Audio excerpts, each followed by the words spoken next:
Ok cả nhà, thì bây giờ mình sẽ thử khui cho anh em cái loa EDIFIER ES300. Thì mình sẽ khui cái màu ROV, là một trong những màu phải nói là đáng để mà các bạn tham khảo và mua. Cái EDIFIER con này là ES300, là một cái dòng loa di động mà mình phải nói là ngon, bổ và rẻ. Tất cả mọi thứ là quảng cáo gần như là cũng có hơi quá tí xíu. Ui, con này có AirPlay luôn hả? Có cả app luôn anh em. Pin 12 tiếng, Bluetooth 5.4, 60W RMS. Wow, nhìn thông số họ thấy cưng rồi đó. Con này có AirPlay 2 luôn các bạn. Ui, sao ngon quá vậy? Sao ít người review quá vậy ta? Con này có LDAC, nói chung mọi thứ nó nhiều, nó dát in lên hết luôn các bạn. Nhưng quan trọng nhất là phải thử, phải trải nghiệm coi nó như thế nào. Con này bên mình là hàng chính hãng và mới luôn. Đây, chính hãng luôn, có tem bảo hành chính hãng tại Việt Nam 12 tháng. Đó, bây giờ cùng với mình đập hộp ra coi cái con ES300 này nó như thế nào nha cả nhà. Ok. Rồi, ok, hộp phụ kiện chúng ta sẽ có gì đây? Đầu tiên là một sợi dây nguồn cắm trực tiếp vô, một cổng USB-C và một cổng 3.5. Độ dài thì cổng 3.5 này khoảng tầm đâu đó 1,5 m, còn USB-C này khoảng 2 m. Còn cái đây là dây cắm trực tiếp vô điện luôn, cũng khoảng tầm đâu đó 2 m nha. Rồi, bây giờ bạn bắt đầu tiến hành tháo con này ra.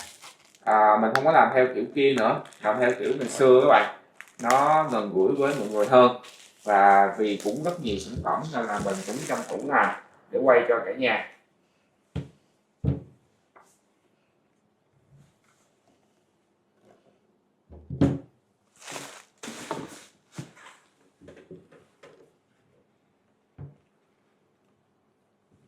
Phía mặt trên.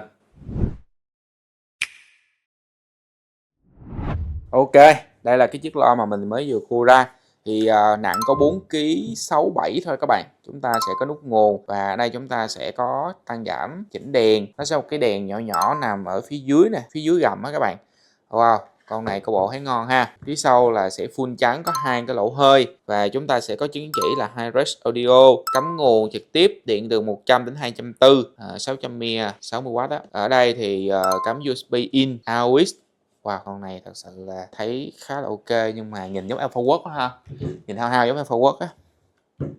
Ê, con này có pin mà, để thử có lên không? Rồi, đem lên nguồn nha. Và dưới đây sẽ có cái đèn. Đó, có đèn các bạn thấy không? Đó. Wow. Chúng ta sẽ tăng giảm độ sáng cái đèn này được nha. Bằng xoay. Volume cũng xoay. Wow.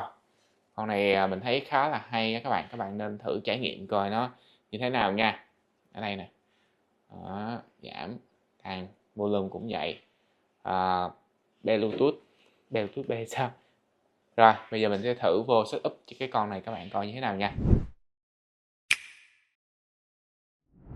Ok, thì ở trên đây đó các bạn, chúng ta sẽ có các nút khiển. Mình chưa đọc sách hướng dẫn nha, nhưng mình chỉ sơ. Màu xanh lá là các bạn sẽ ở chế độ là Wi-Fi. Bấm một lần nữa là chế độ màu đỏ, màu trắng. Chế độ Bluetooth, cái này là Bluetooth nè, xanh dương. Và màu xanh lá là sẽ mở Wi-Fi. Và chúng ta vô phần Wi-Fi và kéo xuống iPhone đó nha. Các bạn để một tí xíu nó sẽ hiện lên là EDIFIER. Các bạn để một tí xíu. Con này có sử dụng cái app là EDIFIER app. Nè, trắng nè, cuối cùng ấy. Đó, nó hiện ra màu trắng giấy giấy nha. Xong vô Hands Shop, sau đó gõ cái tên. Đúng rồi, ok, tiếp mật khẩu vô, chọn mật khẩu của loa, xác minh mật khẩu của loa. Rồi ok, mật khẩu loa các bạn set cũng được mà không set cũng được nha. Mình set thì đỡ, nhiều khi những người ở ngoài á, người ta không thể nào ta vô được. Khi mà đèn đứng yên là chúng ta sẽ set up phần Wi-Fi xong, đèn kết nối vô Wi-Fi lâu quá nên đợi một tí xíu nha. Trong cái thời gian đó thì chúng ta sẽ mở ra sách hướng dẫn sử dụng để mà chúng ta học. Ở đây thì khi mà đèn nhấn giữ nè là on hoặc là off. Ở dưới đây cắm USB vô máy tính, USB, AUX không nói rồi, báo pin. Đây, AUX nè. Nhấn một lần Bluetooth, nó không ghi hệ thống màu ha. Đèn báo nè, xanh lam là Bluetooth, xanh lục là AUX, màu đỏ là USB, màu trắng là Play. Ok, có app luôn nè, mình vô app mình coi thử như thế nào. Rất là mọi thứ trong đây có sẵn hết nha anh em. Rồi, mình quay lại cái phần này. Xảy ra lỗi rồi. Mình vô lại nha. Đôi khi do cái cục mạng của mình nó đèn màu trắng phải đứng yên thì nó mới vô được nha anh em, còn không được phải đổi qua cái cục mạng khác. Mình nghĩ là do cái cục mạng của mình nó bị lỗi rồi. Rồi đứng yên rồi đó, vô rồi đó. Rồi Edifier khá là ngon đó, giá con này có 3990 à ha.